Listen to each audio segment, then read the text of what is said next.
Je regardais ma main et je me disais comment je peux réussir ma vie avec une seule main. Autonabi présente le défi de Youssef. Go One Game, la manette de jeux vidéo à une main. Alors bonjour Youssef. Bonjour. Est-ce que tu peux te présenter? Bien sûr, je m'appelle Youssef, j'ai 30 ans, enfin je viens de fêter ma 30e année et j'habite à Strasbourg. Des passions, avant l'accident, oui, j'ai eu un accident de vélo le 9 avril 2010. J'ai tout bêtement, je suis tombé en vélo en montagne, donc je suis hémiplégique droite, paralysé de la moitié du corps. Avant, mes passions, c'était la boxe, enfin c'était tous les sports de combat en général. D'ailleurs, je suis champion d'Alsace de boxe thaï. Et puis, c'est toujours ma passion, mais à la télé. Tu es bénévole dans l'association Autonabi. Qu'est-ce que tu fais en général? Est-ce que tu peux nous en parler un peu? Bien sûr, Autonabi, c'est une belle rencontre que j'ai eue en 2021 en tant que porteur de projet et bénévole à la fois. Qu'est-ce que c'est un porteur de projet? Un porteur de projet, c'est tout simplement une idée. C'est ce que je peux... C'est une idée qui veut... C'est une personne qui a une idée qui veut concrétiser. Voilà, tout simplement. Tu as une idée, tu t'approches de l'association et l'association t'aide à la réaliser, c'est ça? Exactement. Ok. Exactement. En t'apportant divers moyens, j'imagine. Après, il y a plusieurs façons de faire. Mais Autonabi, c'est vraiment c'est un coup de cœur, tout simplement. J'habite à Strasbourg, et elle est située à Lyon. Donc, que le fait ils sont toujours là, quoi. Son parcours de vie. Alors, est-ce que tu peux nous parler un peu de ton parcours de vie? Tu nous as dit que tu avais eu un accident. C'est ça. Qu'est-ce qui t'est arrivé? En fait, mon parcours de vie, c'est un jeune homme qui aime la vie. Depuis que j'arrive à marcher, je fais des sports de combat. Je suis jamais rentré dans un hôpital de ma vie. Tout était bien, j'avais des objectifs avant l'accident. Après, ça peut être des objectifs absurdes. Mais mon objectif, c'était de finir boxeur professionnel, tout simplement. Il y avait l'école à côté, mais on va pas se mentir, l'école et moi, ça en fait deux. Tu avais un très bon niveau du coup en boxe thaï. J'avais un bon niveau en boxe thaï, j'avais un niveau passable à l'école. Passable, je te parle de 12-13 de moyenne, quoi. C'est déjà très bien. Pas en dessous, pas au-dessus. Oui, c'est bien. Et je veux dire que l'école, ça m'a jamais... Faut être à l'école. Mais l'école, ça n'a jamais été mon dada, quoi. Tu nous as dit que tu avais eu un accident de vélo, c'était en 2010, tu avais 16 ans. Est-ce que tu veux bien, pareil, nous en parler un petit peu plus, nous raconter ce qui s'est passé? Bien sûr. Donc à 16 ans, c'était pendant les vacances scolaires. J'avais un combat d'exhibition pour le championnat de France que j'ai gagné. Et le lendemain du combat, on est parti avec une association, le centre socioculturel de mon quartier. On est parti faire du vélo. Donc je me suis dit, pourquoi pas aller m'amuser et décontracter les muscles, quoi, tout simplement. Donc on est arrivé avec le CAS, enfin tous les équipements de sécurité. Et à 11h32, parce que j'ai sorti mon téléphone, j'ai maté l'heure.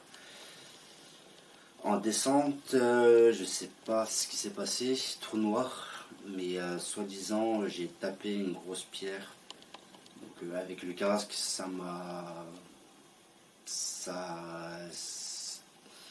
et puis voilà, quoi.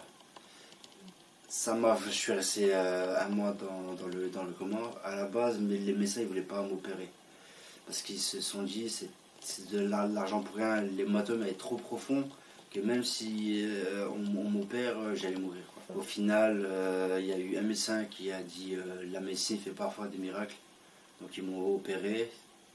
Ils ont appelé ma mère, ils lui ont dit qu'ils m'ont opéré, mais que j'allais pas me réveiller, ou si je me réveille, je serais un légume. Et la preuve que non, quoi. Alors, tu nous as dit que tu avais passé du temps à l'hôpital. C'est ça. Et quand tu étais hospitalisé, qu'est-ce que tu faisais de tes journées pour t'occuper? Tout simplement, la première chose qui m'est venue en tête, c'est je regardais ma main et je me disais comment je peux réussir ma vie avec une seule main. C'est bête, hein, mais c'est ça ma première crainte que j'ai eue, c'est comment je peux réussir ma vie avec une seule main, quoi. Et après, c'est venu dans ma tête le projet Go1 Game, qu'on va en parler après. Alors Youssef, comment ton handicap a affecté ton quotidien au niveau de tes proches et de ta famille? Pour ma part, ça n'a pas changé grand-chose. Vu que je suis comme tout le monde, j'ai le permis, je suis marié depuis peu. Enfin, depuis peu, j'ai un enfant depuis peu. Je suis marié, ça fait quelques années déjà. Félicitations. Merci beaucoup.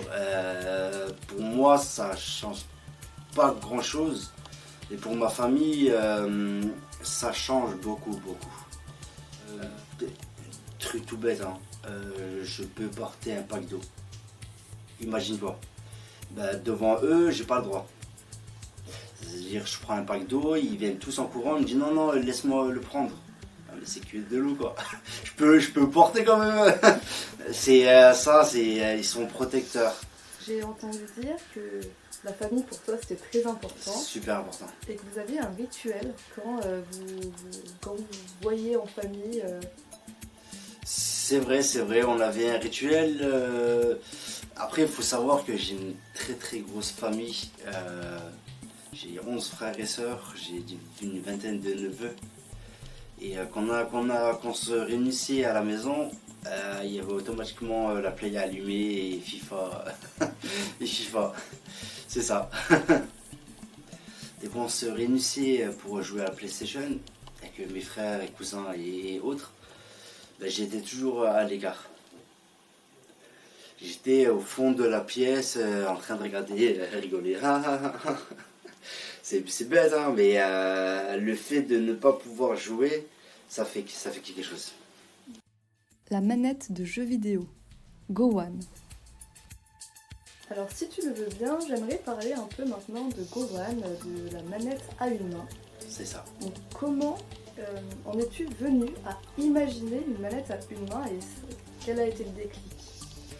Le déclic, c'était, comme on l'a dit avant, c'était en famille, des petites soirées, et je peux pas jouer à une main. Je peux jouer, mais qu'avec des enfants, avec mes petits-neveux de 5-6 ans. Quoi. Parce que là, j'ai une chance de gagner. C'est ça. Et je prends la balle et je vais tout droit et je tire, c'est pas compliqué. Je voulais jouer absolument avec eux. Donc c'était en 2011-2012. Donc j'ai cherché sur internet pour voir s'il y avait une alternative pour comment jouer. J'ai pas trouvé. Donc c'est resté dans ma tête pendant longtemps. D'accord. Et en fait, chaque personne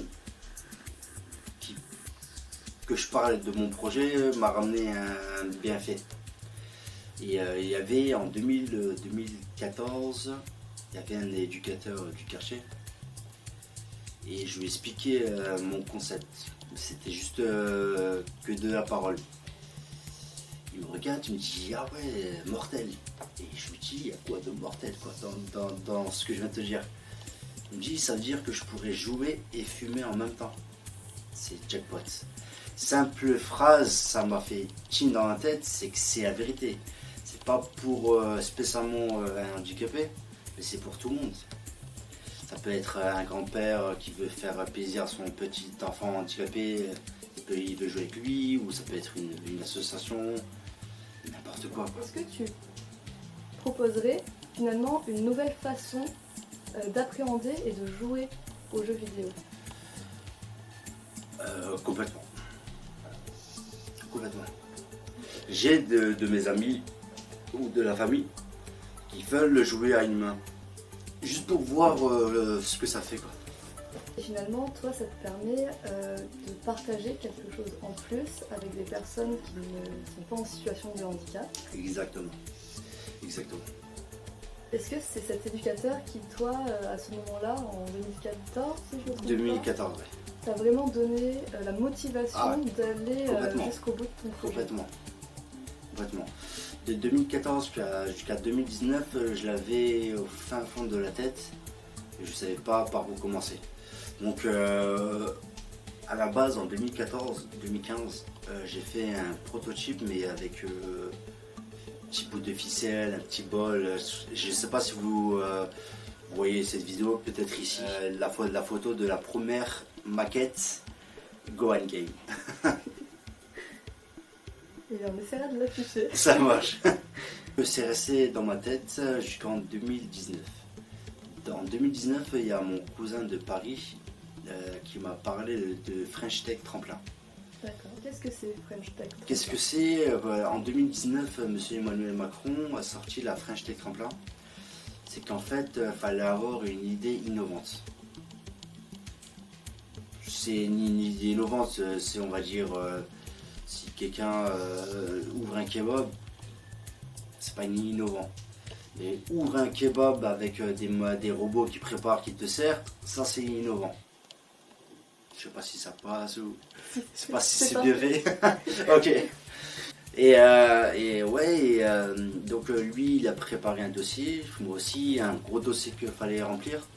Donc j'ai rempli et heureusement c'est ma petite étoile a fait que j'ai été pris sur 800 candidatures en France. Donc je suis lauréat à la French Tech Tremplin 2017. Bravo pour Merci ça. beaucoup. C'est un sacré parcours. Merci beaucoup. Il n'y a pas tout le monde qui peut entreprendre un projet, quoi, tout simplement. Même moi, hein. Même moi c'est très compliqué. Sans autonomie, ça fait longtemps que j'aurais laissé tomber, quoi. Que moi, à la base, le projet c'était une mallette ovale. Donc j'ai appris grâce à la French Tech Tremplin que c'est pas si simple, que fallait faire passer sous les mains d'un ergothérapeute. J'ai appris aussi que fallait qu'il soit ergonomique. Donc c'est passé sous les mains des personnes compétentes. J'ai aussi fait appel à une équipe de design. Plusieurs étapes et ça m'a permis, French Tech Tremplin, de me rendre compte que c'est pas facile. Parce que moi, je pense que comme beaucoup d'entre vous, on s'imagine une idée, on la fabrique, on la vend, on est millionnaire, quoi. Alors que c'est tout à fait pas ça. C'est tout à fait pas c'est le contraire. Il y a plusieurs étapes à suivre avant de la sortir concrètement. D'accord, parce que là, tu nous dis que tu as appris des choses, mais finalement, à la fin de French Tech Tremplin, tu n'avais pas un prototype fonctionnel dans les mains. Non, du tout. D'accord. Pourquoi? Question de budget. Combien est-ce que ça coûte potentiellement pour créer un prototype fonctionnel, si tu as une idée Si j'ai une idée, pour moi, ça coûte à peu près 15 000 €. Donc il faut trouver des investisseurs, il faut trouver des investisseurs, c'est ça. Okay. C'est ça. Après, French Tech Tremplin, ça m'a apporté un plus de la BPI, c'est la Banque de France des startups, tout simplement, qui m'ont offert, c'est un grand mot, hein. Fallait quand même justifier chaque euro. Ils m'ont offert à peu près 25 000 €. Donc c'est ce qui m'a permis de commencer à faire le site internet, à faire une partie du design. Juste le design, ça m'a coûté environ 10 000 €. Alors qu'aujourd'hui même, je me dis, ils sont passés où les 10 000 €, quoi. Alors que pour 10 000 €, il m'a fait un concept mais qui n'a rien à voir avec mes valeurs, quoi. Donc j'ai mis de côté, donc c'est 10 000 € partis pour rien. Tu as pu quand même imaginer, j'imagine, suite à ça, la suite et où tu voulais aller peut-être Non, du tout. Après, les designers, je les aime bien, mais ils sont pas dans mes valeurs. Un truc tout bête, hein, une équipe de jeunes étudiants de l'école Strat et de l'école LCDC, ils m'ont fait gratuitement une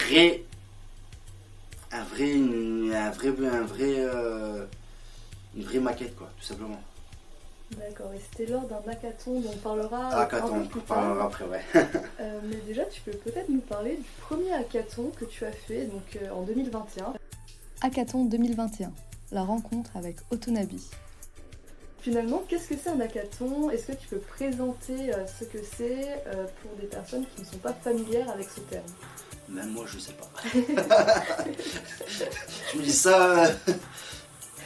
En fait, un hackathon, pour en 2-3 mots, comment j'ai rencontré Autonabi, je sais pas si je peux dire. En 2021, il y a eu un hackathon, c'était pendant la période de Covid, donc c'était sur ordinateur. Il y avait un hackathon sur Strasbourg. Un hackathon, il y avait une 50aine de projets,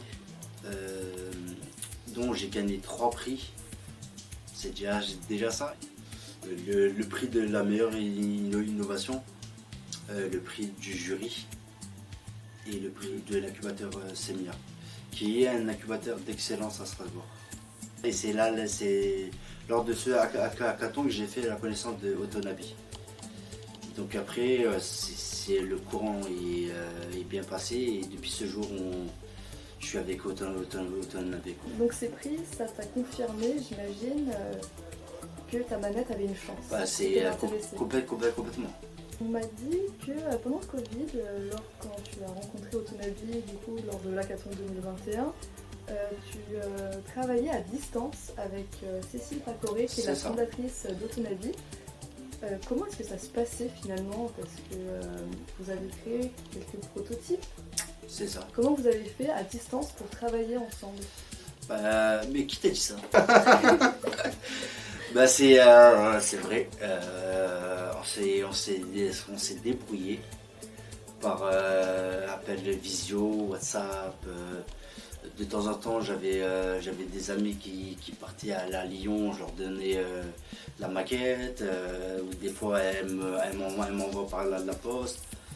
Donc on s'est messagé comme ça et je suis venu peut-être 2 fois à Lyon au bout de 2 ans. Le hackathon de Youssef, organisé par Autonabi en 2022. Donc Autonabi m'a organisé un hackathon spécialement pour moi à Lyon avec une 50aine de personnes venant de Barcelone, avec Nicolas Auchet de Rennes. Vraiment un gros hackathon. Et c'est là-bas où j'ai rencontré les jeunes étudiants de l'école Strat, l'école CDC. L'hackathon 2022 qui a été créé spécialement pour toi, dont tu nous as parlé. C'est ça. Tu as pu rencontrer des étudiants qui étaient motivés. Qui étaient formidables. Qui étaient motivés et formidables. Parce qu'on voit l'intérêt que ça porte. C'était des étudiants qui étaient avares de connaissances. Ils ont entendu parler de mon projet, ils sont de suite venus, quoi. Un hackathon, il faut savoir que c'est pendant 2-3 jours. On dort très très peu. On commence le matin à 6h, on finit à 23h. Et là, pour des étudiants qui dorment peu, j'ai vu qu'ils étaient super motivés. Donc ça fait plaisir. Oui, j'imagine que tu étais content d'avoir réussi aussi à fédérer autour de toi, autour de ton projet, grâce à Autonabi aussi. Exactement. Et le pire, c'est qu'il y a eu des personnes venues de Barcelone que je connais pas et qui ont entendu parler de mon projet, qui sont venus directement à leurs frais, quoi. C'est fou. Et ces personnes parlaient français ou... Ils parlaient français, ouais. C'est des expatriés français qui vivent à Barcelone. Ils sont venus jusqu'à Lyon par propre fait, voiture, hôtel, ça fait toujours plaisir. Et donc à la suite de cet hackathon, même à la fin de ces 3 jours, tu as pu obtenir une manette, enfin pour la première fois tu as Prototype fonctionnel. Oui, il y a un C'est prototype fonctionnel. C'est ça. Est-ce que tu te rappelles de la première utilisation, de la première fois que tu l'as vu? Qu'est-ce que tu as pensé? Quel a été ton ressenti à ce moment-là? Mon ressenti, c'est que c'était la fierté déjà. J'étais fier de ça. Donc enfin tout simplement, je vais vous montrer. Donc ça, c'est la première manette non ergonomique qui est sortie de mon esprit, tout simplement. Et après ça, j'étais au French Tide Tremplin. Donc j'ai appris comment qu'il fallait c'était quoi déjà le mot? L'ergonomie. L'ergonomie, c'est ça. Donc ça s'est passé sous les mains d'une ergothérapeute. C'est non fonctionnel toujours. Donc après ça, c'est une impression 3D. Hein. Donc ça coûte pas très cher. Ensuite il y a eu ça. Donc avec des trous. Ça pareil. Et ça pareil. Donc là il y a les trous. C'est bien, ça tombe bien sous les bras, tout simplement.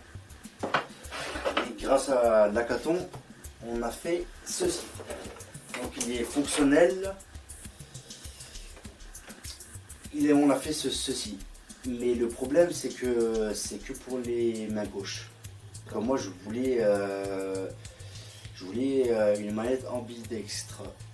Donc on a fait une manette ambidextre qui me parlait, c'est ça dont je parlais avant. C'est une étudiante de Strat qui a trouvé l'idée en partenariat avec moi et elle m'a fait un travail mais époustouflant quoi.